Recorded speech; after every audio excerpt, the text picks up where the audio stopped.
Gentlemen, please welcome your moderator for this session, TTRA past president Peter Williams. Aren't you good to be all here at this time of the morning and not out enjoying our Vancouver, Victoria sunshine called rain? It's a pleasure to be able to organize and be involved with this panel. I spent a few minutes earlier this morning learning a little bit about them, and it started out with an organ recital. And the organ recital was related to all the parts of our bodies that had been hurt by playing different sports along the way, and how they were all coming home to roost. But we do have an excellent panel. I'll introduce them in a second. I wanted to say that while watching all of the different presentations, which have been a great pleasure, I thought to myself, you know, over my career at TTRA and so on, there have been stages when we talked about tourism as a growth machine, then we talked about tourism and growth management, and then we moved into tourism and sustainability. And at each stage, the researchers have had to become more nimble and more engaged with the populations that they're looking at and the issues that they're addressing. And it's been rather interesting because at each stage the tools are getting more sophisticated, the indicators are getting more, and so on. But today we're going to be looking at this topic of paving the way to practical sustainability, and we're going to use a case study to help us on that journey. And to get us there, we're going to introduce three panelists that you can see up here. Denise Jordan is going to be the first to speak. Jonathan Smith-Gull is going to be the second. And the final one will be Zeke Coleman. And we're going to do our best to stay within the boundaries of the time that we've got available to us. So Denise, why don't you come on up and take over?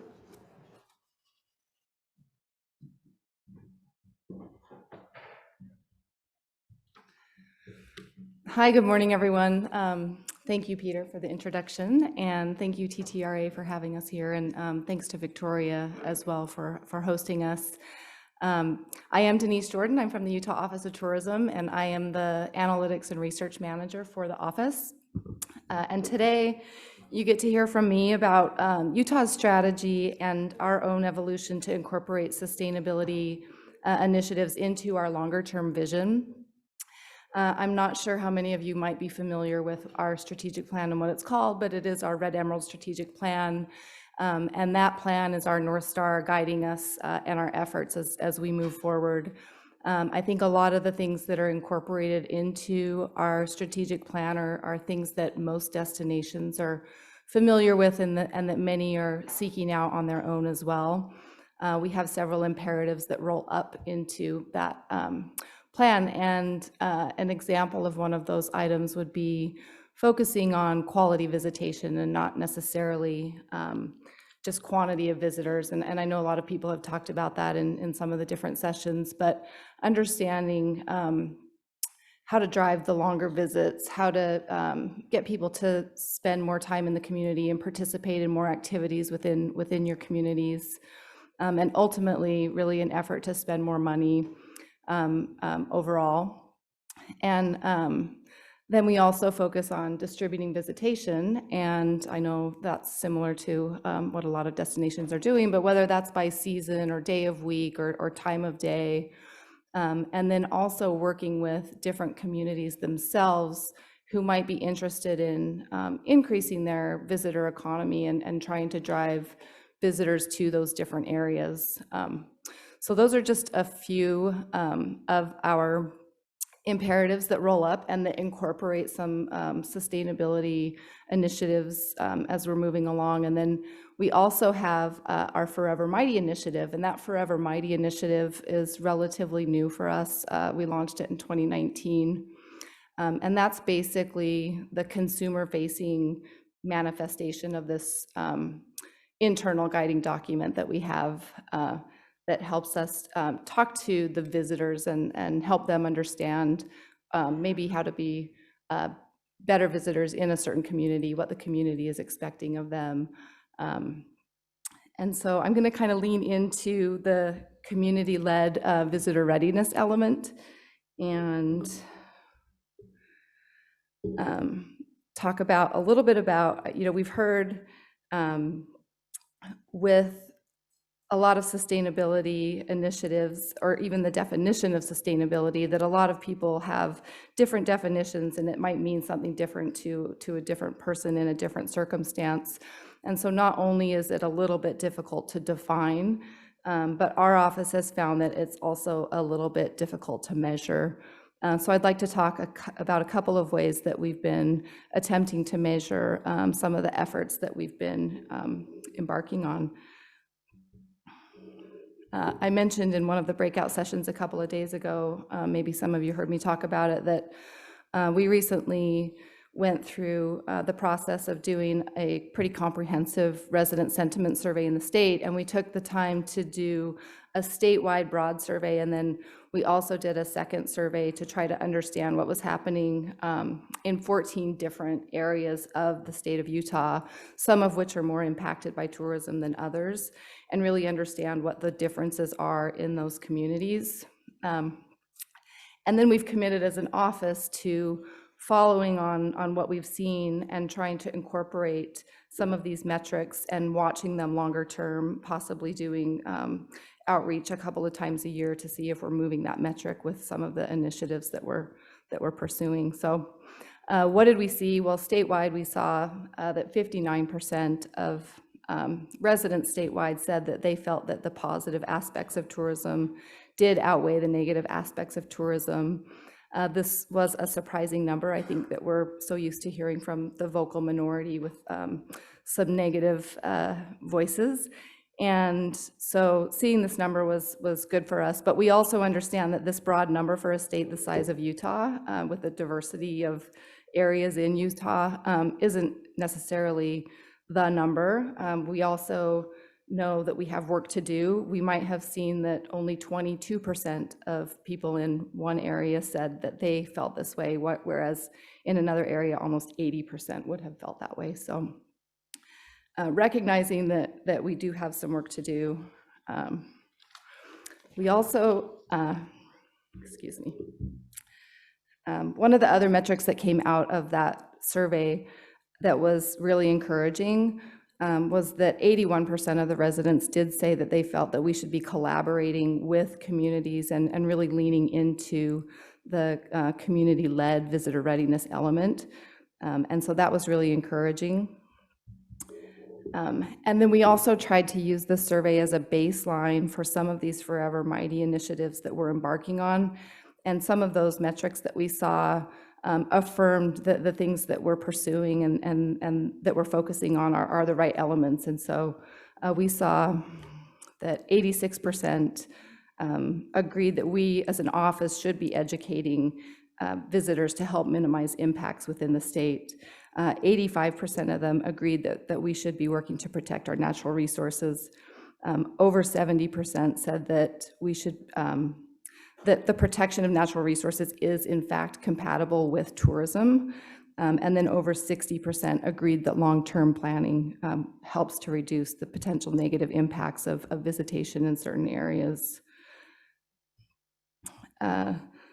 So that's one element that we're using to try to follow some of these difficult to measure sustainability efforts that we're embarking on. One other area that I wanted to talk about was an attempt for us to follow some of the messaging that we've been putting out into our campaigns. And last spring and summer, we did, for the first time, do some overlay of messaging with Forever Mighty elements and responsible tourism and respect within the communities, on top of the inspirational messaging that we were serving to come to the state. And basically what we saw was combine the two messages. Those who are aware of both sets of advertising, it was like advertising on steroids, a much more, awareness of what Utah has to offer, of how you can engage in the community in a responsible way. And so the perception elevation of the state was increased, but we also did see an increase in likelihood to visit, which is an impact that we do like to see. And so with that, I think it's important to be aligned with all of our partners. We work with a wonderful group of partners, and two of them are joining me here today. And this is kind of a glimpse into what some of the media can do, and I'm going to turn the time over to Jonathan Smithgall to talk about things from a media perspective. Thank you. Thanks, Denise. Okay, so now you get to hear the media agency's perspective on how you run sustainable marketing campaigns. The first thing that we had to do was accept that for the last 11 years, we have all been very happy claiming, revenue ROIs on behalf of our destinations. Well, if we were willing to accept that, we also have to take credit for the people we're sending to our destinations and their education level with that. And that's step one of how we went into this process. The next step was looking at the research available to us. Now, Ezra, I promised I wouldn't do survey research. I do have a couple slides. I promise, but only a couple. And so what we started with was the fact that there's so much aided research out there. And Evan talked about it yesterday, and there's a big difference between what someone says they will do and what they'll actually do. We always call that the halo effect. And I don't want to bag on Expedia because this research has been beneficial for us to have, but however, when some of the younger team members see research like you're about to see, it leads you to believe that your job is going to be very easy to get people to travel sustainably to your destination. So for this first question, how often, if ever, do you look for sustainable options when traveling? And it explains more about it. So Expedia found that 90% of consumers look for sustainable options when traveling. We ran some research of our own, targeting people who had visited national parks in the last 3 years. We surveyed over 2,200 people, narrowed the survey down to about 1,500 responses. In this question right here, we said, imagine if you, and this is unaided, imagine if you're preparing for an overnight vacation. What are some of the things you're taking into consideration at this point in terms of planning your trip? We had 4 people mention finding out ways that they might be able to minimize their impact on the environment. Only 4. Now, what that makes you realize is it's obviously somewhere in between the two. It's not just less than 1%, it's probably not 90%, but there is an opportunity for us to educate these travelers. We have to insert our messaging in front of them. We had another 19 people mention checking how busy and or crowded the destination will be during the trip. And so this is just kind of setting the benchmark of where we are. Most of us are familiar with the sales funnel. I won't do death by sales funnel, but what I will say is Google does have see, think, do, care. Care is focused on people who have already booked the trip and or have already visited your destination. We focused, that's not even a word, we focused our efforts on the care stage for the very purpose of educating travelers before they arrive in market. So not waiting for them to get to destination, but before they arrived in market. And how we did that was we leveraged data partners like Adara, like Sojourn, who could seed us over data of travelers who either raised their hand, have already started expressing interest in visiting Utah, or who have booked their trip already. This is our opportunity to intercept those travelers and to prepare them for their upcoming trip. We also leverage OTAs like Expedia and TripAdvisor. One of the benefits here is they're in an active planning stage, and there's an opportunity for them, because of where they already are, to more organically engage with your content. I'm glad this is a research conference, because if this was a creative conference, what I'm about to show you would make many people frustrated.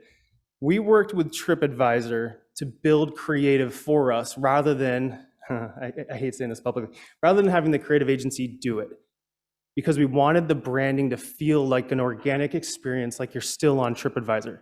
So I'm going to show you that experience right now, I think. And I'm not. Making small adjustments to your Utah trip to shop local can make a big difference, helping give back to diverse and welcoming host towns. Hit the sidewalk and explore local restaurants and entertainment. Go on an adventure with a guide, customized to your needs. Give reviews on TripAdvisor and social media so other travelers can experience the very best of Utah. Ask locals where to eat and buy. They'll know the best places in town and help support the local economy. Plan your next Utah trip responsibly with our tips and guides at visitutah.com/prepare. So what you'll notice, TripAdvisor did put their own little plug into the ad, of course. That's not going to change anything. But what I want to talk about and what I was asked to speak about here today is what have the results looked like. We have board members who are hoteliers and or business owners across the community. What we're finding right now is that the average daily rates for people booking who have been exposed to this campaign is 6% higher than our average daily rates for our main campaign. So our normal advertising, it's outperforming that. That normal advertising is outperforming past campaigns. So step one, and I know Matt had talked about yesterday not leading with ADRs, going to have that conversation with hoteliers. The other thing that we're seeing is that people exposed to this initiative are spending 38% more in market than travelers who have not been exposed to the messaging. So there's a benefit to further educating these travelers on an economic level. When it comes to the local community, and I'm not going to pretend like the community is going to be happy one way or another, but there is the opportunity to tell them how the traveler is changing before they arrive in market. And what we're finding is that people exposed to our advertising are 400% more likely to be aware of the importance of packing in what you bring into the parks with you. Another 500% more likely to be aware of bringing water. You'd be amazed at how many people arrive to the desert in Utah think there's water fountains at the trailhead. It's just not something that happens on a regular. The last thing, and this has plagued the entire West, and it's probably plagued a lot of destinations today, and that is people graffitiing rock art. And what we're finding is that people, when exposed to our advertising campaigns, are 133% more likely to know the importance of respecting rock. And so one last thing before I transition over to Zeke, I wanted to bring up the fact that you need to leverage your partners. Adara gave us access to their clean room and their ecosystem. In having that access, we were able to build a forecasting model. Just part of sustainability is making sure that you don't have ebbs and flows of visitation throughout the year. What we've been able to find out and what we've done is we've gotten our model within 90% accurate within the next 30 days. The reason I think 30 days is okay right now, we're working to build it to 60, but for now it's great because what we're finding is that still 48% of travelers are booking trips within 2 weeks out. So there's still an opportunity for us to impact that. For the stat nerds out there, I don't want to pretend that this is a perfect model. You'll see Memorial Day right here. It's an outlier. It's the one day that fell outside of our algorithm, but otherwise the model is 90% effective. And you can see the blue line is what we saw, orange line is what we projected. This gives our communities an opportunity to be prepared for what's coming. And with that, I'm going to pass it over to Zeke.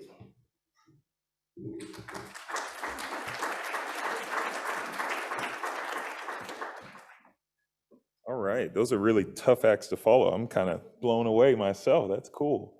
All right, so what I'm going to do is, I think I just shot someone with the laser. I'm so sorry. Right there, front row. So this is a global topic. You guys already know this, so I will skip over all this stuff. But you know, big tech is in on it. The whole world is in on it. And then if you want more information and talk to people smarter than me, check out our blog and reach out and we'll hook you up with some good information. Two things though, data can help, as we just saw.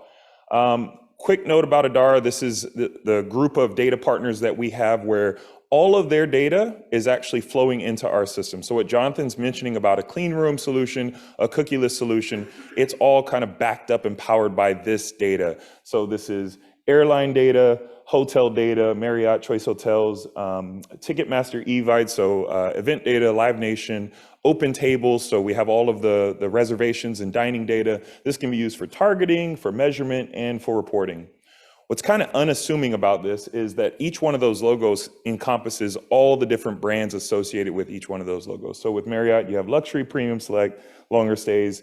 And then Choice Hotels actually just announced they're acquiring Radisson. So a budget hotel, a budget accommodation is getting in the mid-tier. And then we also have Visa, Discover, and MasterCard data covering 40% of US. This is important because if you're going to actually make sustainability more tangible, objective, less abstract, you need data that connects to people and what they're doing. The other thing, technology. So what we do with all that data is connect those people into profiles so that all your behavior, you flying to Victoria, you booking a room, is actually being connected in real time and being streamed so that partners like Denise and Jonathan can do the great work that you're seeing them do. So this is kind of how it works. a user goes to the Singapore Airlines website and searches for a flight from Singapore to New York. All those data elements are captured in real time. So everything from the departure to where they're going to land, the departure date, and the return date, as well as are they business class, their loyalty rewards information, all that's pulled in. And then we use that to actually provide intelligence to our stakeholders, our customers. So this is like an outcome, right? On-demand insights. These are reports that we provide. And so Jonathan showed a very cool version of one of our reports that's actually, what I mean is we create the simple version. He creates the really cool, advanced and better version, I guess. So I think of it like an iPhone has a Notes app, but they also have app developers that give you notes that are way better. And so we're just showing you what it can be. He's showing you what it should be ultimately. But this is our data illustrated. So here are 3 practical outcomes of our data and our tech to make it, that keeps happening. The 1 and the 1 and the 1, that happened before. PowerPoint, yeah, they're all number 1. So as he mentioned, you can message confirm bookers, which is huge, right? So these are just a few like audience options, confirm bookers, and we also have solar and EV data to actually speak to people who have those kind of vehicles with the hope that maybe they're more likely to travel sustainably and be more conscious of that, as well as high yield travelers through the credit card data and chain averse bookers, people who want to book local. We provide a report, ROI. Secondly, or firstly, measure your local spend. Someone caught that. So with that credit card data, what we're doing in the clean room is we're onboarding the exposure logs of those campaigns. So that's kind of like a receipt for who saw your ads. Anyone who sees an ad online, even you, information's passed to the DSP, and then that is passed into the clean room. We map that to the data we have and then produce this pretty report. In the very center, though, you'll see top 10 merchants for each of those categories. So what's cool is, for instance, with St. Pete Clearwater, they saw with restaurants, 9 out of 10 were local restaurants, which is huge for them, right? They can tell a story to those people in their boardroom and in their commission meetings. We're actually driving local business. So as you're doing what Jonathan and Denise are doing, you can then measure it in a very practical way. A little bit about that report, you can find that online. And then lastly, and for me, what I'm most excited about is an index. So measuring the environmental and social impact of what we do. So the way that works, this is our tech. This is the most simplified graphic that we have. All those IDs are collected and streamed straight in through to the system. We encrypt everything, and then our identity service links basically all those logos together, say who this person is, what they do, and then we have some really interesting scores and signals that we can provide with all the data that we have. So this is an example of one of those scores. Traveler value score, in a nutshell, it's like a traveler credit score. So if you're traveling a lot, you're an elite. If it's, maybe a few times a year in some business trips, mid-tier, and then what I used to be is basic, very few trips. This helps you to segment all those users, right? So keep this in mind as we move to these other scores. So at the very bottom of the derived scores, and what a derived score is, the reason that last score is important is for privacy and for privacy compliance. We don't actually Marriott doesn't want us to tell you that it's Marriott that this person's doing. They don't want Choice Hotels to steal their users. American doesn't want United to market to their customers. So what we do is these scores allow us to compile a bunch of different attributes and basically give an idea of what that traveler is worth or doing. So what we have is a sustainable tourism index that we've been working on that essentially does the same thing, takes a couple of different attributes and says not any one of these is going to be the telltale sign, but collectively you will have a score, kind of like a traveler credit score for sustainability. How am I doing on time? Okay. Here are all the things that we think about that. So short haul versus long haul travelers, local expenditures versus chain expenditures. Your governor doesn't want Applebee's or Costco to get all the money. They want the people who are their constituents. Affinity for sustainable accommodations and travelers with electric vehicles and or solar. And coming soon is something that we've been kicking around since about December, is a fairness score, which is pretty cool in concept, still work in progress, but essentially a way to see, are you excluding anybody from conversations? Are you promoting travel messages to one group but not really the whole? And so there'll be a way to do that sort of thing. But this is meant to make sustainable tourism more practical, more tangible. And this is all done in a clean room environment where we bring all the data in, we match it all together, and we're then providing you with scores and signals for those users that you're touching or running reports on. If you want access to these slides, feel free to, at least my portion, feel free to scan this and you'll get it. Otherwise, I will turn it back over to Peter.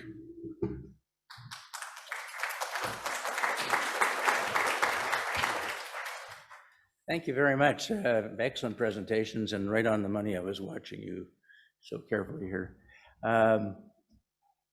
We have two audiences. We have the audience in this room, and all of you I know have been taking notes as we go along. And then we have an audience at home, in their studios, in their offices, looking after the family while they're doing all this. So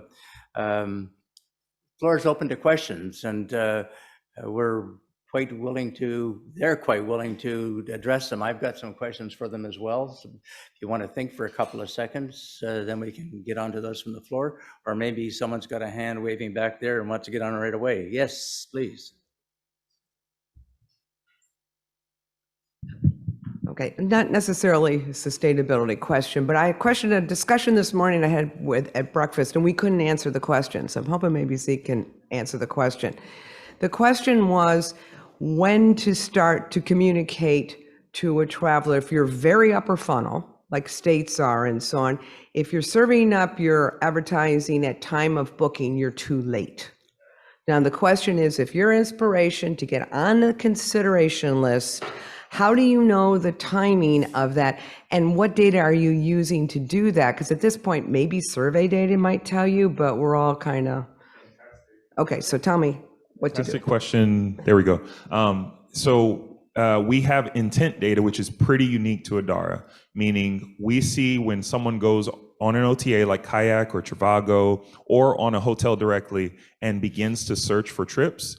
We know if they're searching for the state or destination in the state, and if they're searching concurrently with others. So those reports I showed, On-Demand Insights, if you go to the website, the trip planning report shows you when they started searching to when they book on average for any season. You can pull it from when booked to arrival and then length of stay. So 3 phases.